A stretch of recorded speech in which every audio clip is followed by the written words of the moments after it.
We are live from the Benekiva studios. My name is Bobby Srivastav, co-founder, chief product officer of Benekiva.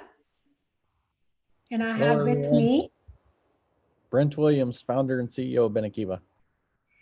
and today I think we wanted to talk about um, corporate responsibility and wanted to weave in what made, like I was sharing this with Brent, what made me think about corporate responsibility was a card, a Mother's Day card that I got from my 5-year-old, thanks to her teachers that helped organize. It was like this orchestration effect between Sovin and Savannah and her teachers. They built this amazing, beautiful card, and I'll send, make sure that you guys see it because it's so cute. So, like for example, my mother likes to wear pretty shirts. My mom's favorite thing to do is working on her computer. My mom is 2 years old. So when you read that card, right, and there's so many things that are so funny, and this is what's my favorite. I love my mom because she lets me help her clean up. This will stay with me forever because if she does not clean up, I'm going to be like, this is what you said you love doing. Remember when you said you loved this? But what made me think about corporate responsibility is the innocence effect of a 5-year-old, right? And if you think about from a company perspective, look at our company. There is that innocence factor. We want to make sure we're doing good by our employees, by our customers, by even our prospects. Mhm, It's that innocence factor. And how do you keep that innocence factor alive in this world? mhm. There's some companies, that they're doing good. When you're thinking about corporate responsibility in our industry, they're returning premiums, they're trying to figure out how to help customers. I mean, think about what we're doing with our customers and our prospects to say, we're here to help. Let's not worry about the SOW at this point. We just want to figure out how to help you on the Mhm. claim side. But there's Yeah, other companies that, are all about making money still. yeah. And at the end of the day, I mean, companies have to make money. We get it, but companies also are in a position where I believe they can just do the right thing. When we made that offer to our prospects and potential clients, uh, we literally said we're literally giving you a piece of our platform for free. We're not asking for SOWs, MSAs, none of that. We're just saying here's a way that we can help, and it doesn't take a lot on our end to get that set up and do that for our clients or potential clients.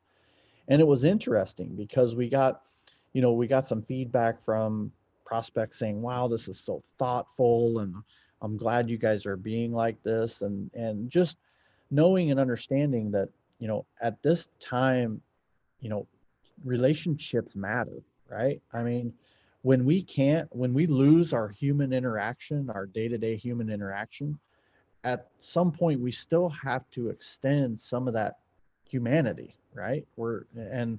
Our way was just saying, look, we can't be there on site. We can't, start working with this on site. However, we can offer this tool, and it doesn't cost you a lot to implement. We're not charging you anything for it. So just use it. If it helps you, great. If it doesn't, well, then at least we offered. So that was pretty cool that we got some good feedback on that. No, that's awesome. And then, corporate responsibility goes beyond just wanting to help stakeholders. It Yes, also involves how do you helping the community? And, absolutely. and for us, we are so strongly commit to our communities that we live in. We're Mhm. in Des Moines. We launched a site to help adoptions for pets, made Yeah, it easy for Kayakota. yeah, In Winston-Salem, we're big advocates of the makerspace yeah, and a lot of work with them, yeah, to see what we can, how can we help them meet the needs of the PPE that they may have not received. How can we be more creative?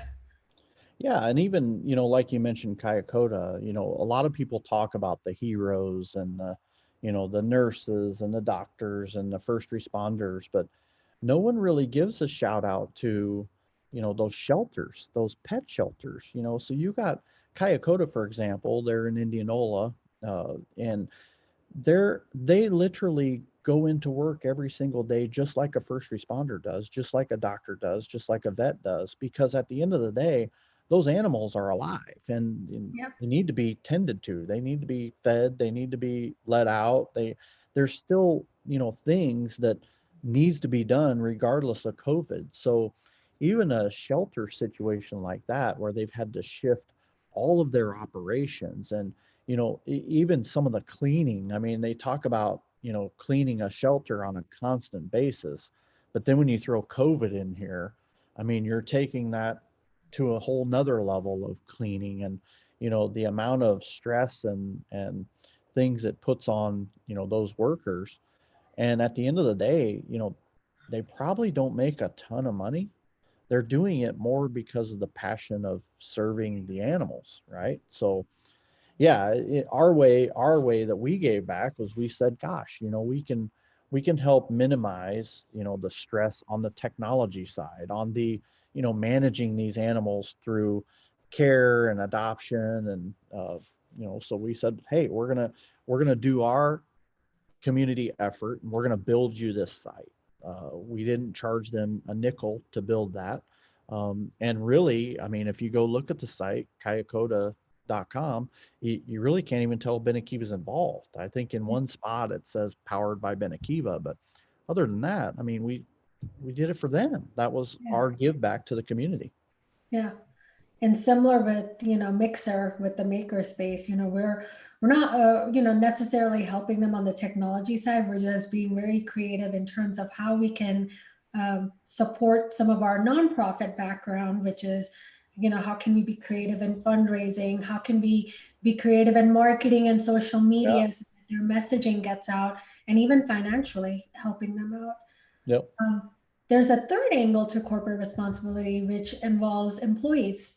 Hmm. And employees, in my opinion, are our number one assets. Hmm. And if we didn't They have are them, not, they are not an expense on the balance sheet. they're not. And when Coverager had a post a couple of weeks ago around how how startups, when they launch their company, they're making all these promises, and now all of a sudden they're giving zero notice to their employees.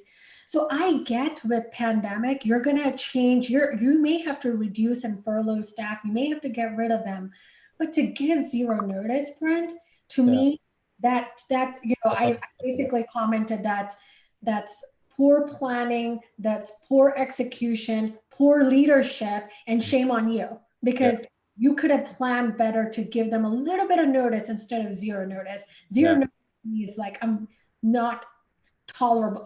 That's like a sin to me Yeah. when you do that to people.